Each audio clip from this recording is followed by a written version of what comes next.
હવે વિદ્યાર્થી મિત્રો, આપણે ધોરણ 12 નો ચેપ્ટર 1 એને પહેલું એક્ઝામ્પલ છે સ્વાધ્યાયનું. એની રકમ છે 2 × 10⁻7 કુલમ અને 3 × 10⁻7 કુલમ વિદ્યુત ભાર ધરાવતા અને એકબીજાથી હવામાં 30 સેન્ટીમીટર અંતરે રહેલા બે વિદ્યુત ભારિત ગોળાઓ વચ્ચે કેટલું બળ લાગે. તો અહીંયા જો આને જ્યારે બે વિદ્યુત ભારો આપેલા હોય અને અંતર આપેલું હોય તો એક જ નિયમ છે આપણા પાસે. વિદ્યુત ભાર આપેલા હોય તો એક જ નિયમ છે. કયો નિયમ છે? તો કુલમનો નિયમ.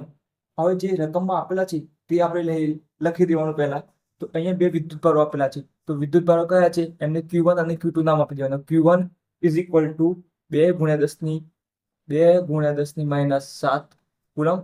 બીજો વિદ્યુત ભાર છે 3 × 10⁻7 કુલમ. આ થઈ ગયું. હવે અંતર પણ આપેલું છે. અંતર કેટલું આપ્યું છે? R લઈ લેવાનું. અંતર R = 30 સેન્ટીમીટર. સેન્ટીમીટર આપેલું છે, પણ અહીંયા આપણે એસઆઈ એકમ લખીશું તો સેન્ટીમીટર માંથી મીટરમાં જવું પડે. હવે સેન્ટીમીટર અને મીટર, 1 મીટર બરાબર કેટલા થાય? 100 સેન્ટીમીટર. તો મીટર અને સેન્ટીમીટર વચ્ચે કેટલો સંબંધ છે? 100 નો છે. જ્યારે સેન્ટીમીટર નાનો એકમ છે, મીટર મોટો એકમ છે. જ્યારે સેન્ટીમીટરમાંથી મોટા એકમમાં જવાનું મીટરમાં, તો તમારે શું કરવાનું? 100 વડે ભાગી દેવાનું. અને મીટરમાંથી સેન્ટીમીટરમાં જવાનું હોય તો શું કરવાનું? 100 વડે ગુણી દેવાનું. તો અહીંયા આપણે સેન્ટીમીટરમાંથી મીટરમાં જવાનું છે તો શું કરશું? 100 વડે ભાગી દઈશું. તો 30/100. તો આ કઈ કિંમત થઈ ગઈ? મીટરની કિંમત થઈ ગઈ. તો હવે છેદમાં 100 છે તો એને કઈ ઘાત સ્વરૂપે લખવું હોય તો કઈ રીતે લખાય? 10⁻2. આ 2 ઘાત ઉપર જાય તો કેટલી થઈ જાય? 10⁻2. તો 30 × 10⁻2 મીટર. આ અંતર પણ મળી ગયું. આપણે શોધવાનું શું છે? અહીંયા લખતો નથી. આપણે શોધવાનું શું છે? બળ શોધવાનું છે. જે શોધવાનું હોય એ ડેટા પહેલા લખી દેવાનો. હજી રકમમાં ડેટા આપેલો છે, આટલો ડેટા આપેલો છે. Q1 Q2 આપેલા છે, અંતર આપેલું છે સેન્ટીમીટરમાં, આપણે મીટરમાં અંદર કન્વર્ટ કરી દેવાનું અને જે શોધવાનું હોય એ પ્રશ્ન ચિહ્ન કરી દેવાનું. હવે આનું સૂત્ર આપણને ખબર જ છે. Q1 Q2 આપેલા હોય ત્યારે બળ શોધવાનું હોય, એક જ સૂત્ર છે, F = Q1 Q2/R². તો અહીંયા આપણે લખી દઈએ છીએ F = K. કુલમના નિયમ અચળાંક આવે K Q1 Q2/R². હવે K ની કિંમત તમારે યાદ રાખવાની છે. કેટલી છે? 9 × 10⁹. તો અહીંયા 9 × 10⁹. Q1 ની કિંમત મૂકી દેવાની અને Q2 ની કિંમત મૂકી દેવાની. અહીંયા Q1 ની કિંમત કેટલી છે? 2 × 10⁻7 અને Q2 ની કિંમત કેટલી છે?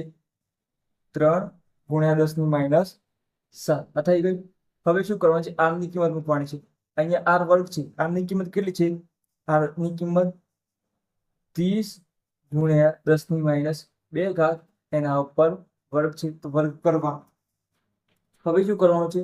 તો અહીંયા જે કિંમત આપેલી છે એ ફરીથી લખી દઈએ. આનું સાદુરૂપ આપી દઈએ. તો 9 × 10⁹, 2 × 10⁻7, 3 × 10⁻7. આ થઈ ગયું.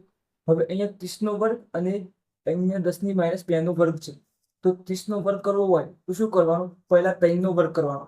3 નો વર્ગ કેટલો થાય? 9 થાય. અને 1 0 છે તો 1 0 નો વર્ગ કેટલો થાય? ડબલ 0 કરી દેવાનો. આ એકદમ સાદી રીતે.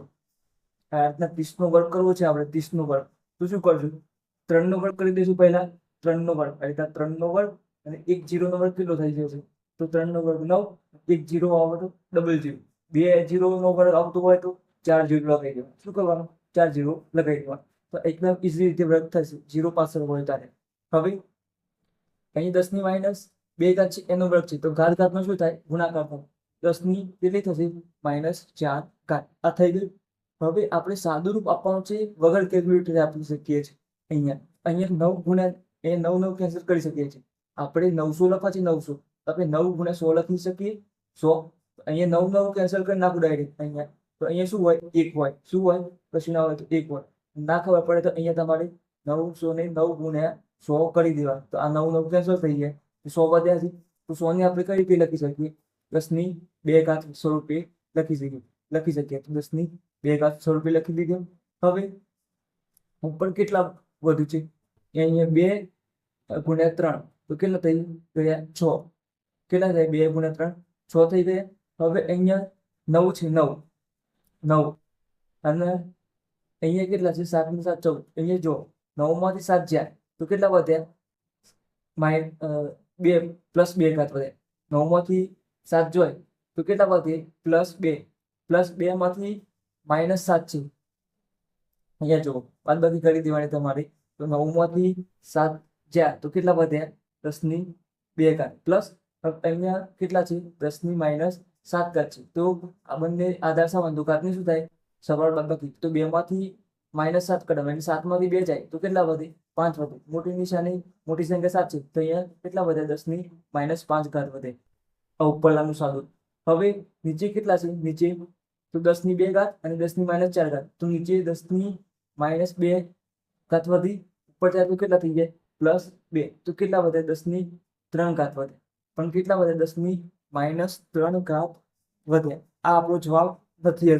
હજુ આપણો જવાબ કેટલો છે? આ આપણો જવાબ જ છે. કેટલો આવ્યો? 10 ની -2 પ્લસ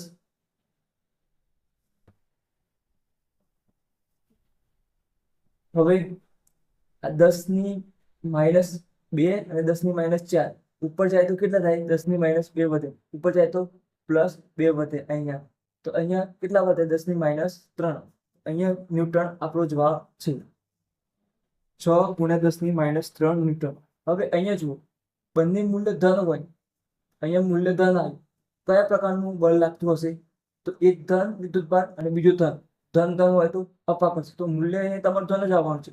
એ Q1 અને Q2 ની કિંમતો ધન હોય તો મૂલ્ય ધન જ આવવાનું છે. તો ધન હોય તો વચ્ચે કયું પ્રકારનું બળ લાગે? અપાકર્ષી પ્રકારનું બળ લાગે. અને એક ધન હોય અને એક ઋણ હોય તો કયા પ્રકારનું લાગે? તો આકર્ષક. અહીંયા જવાબ શું થઈ જશે? ત્યારે એક ધન અને એક ઋણ. પણ અહીંયા શું આવશે? ઋણ આવશે. અહીંયા કયા પ્રકારનું હાલ ધન આવે છે? તો અપાકર્ષી પ્રકારનું બળ લાગે છે.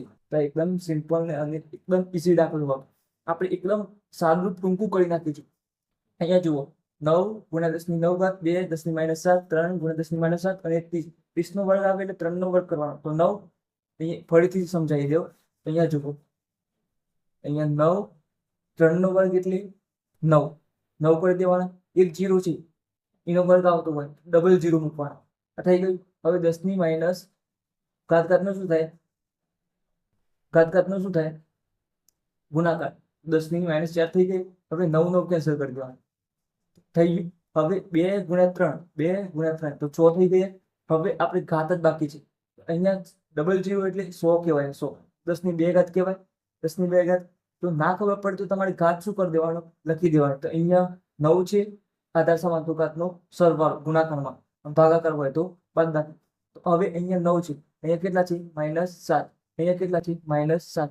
હવે આ જે ઘાત છે અહીંયા ઉપર જાય એટલે શું થાય? ઋણ હોય તો ધન થઈ જાય, ધન હોય તો ઋણ થઈ જાય. તો આ 10 ની -4 ઘાત છે. ઉપર જાય એટલે પ્લસ થઈ જાય. અને અહીંયા 10 ની 2 ઘાત કહેવાય. 100 એટલે 10 ની 2 ઘાત. પણ ધન છે. ધન થાય એટલે ઉપર જાય એટલે ઋણ થઈ જાય. આ ખબર પડી? હવે 6 ગુણ્યા 9 માંથી અહીંયાથી તમે ધન વાળી સંખ્યાને અલગ કરી શકો છો અને ઋણ વાળી. તો 9 અને 4 13 થઈ ગયા. તો 10 ની 13 ઘાત અને આ માઇનસ વાળી ઋણ 7 ને 7 14 ને 2 16 ઘાત. તો 13 માંથી 16 જાય તો 16 માંથી 13 જાય તો કેટલા વધી? 16 માંથી તો 3 વધી. પણ 13 અને 16 માં મોટી સંખ્યા કઈ છે? 16 છે. તો એના આગળ જે ચિહ્ન હોય એટલે લખી દેવાનું. તો -3 ઘાત ન્યૂટન. તો અહીંયા અપાકર્ષી પ્રકારનું બળ લાગે છે.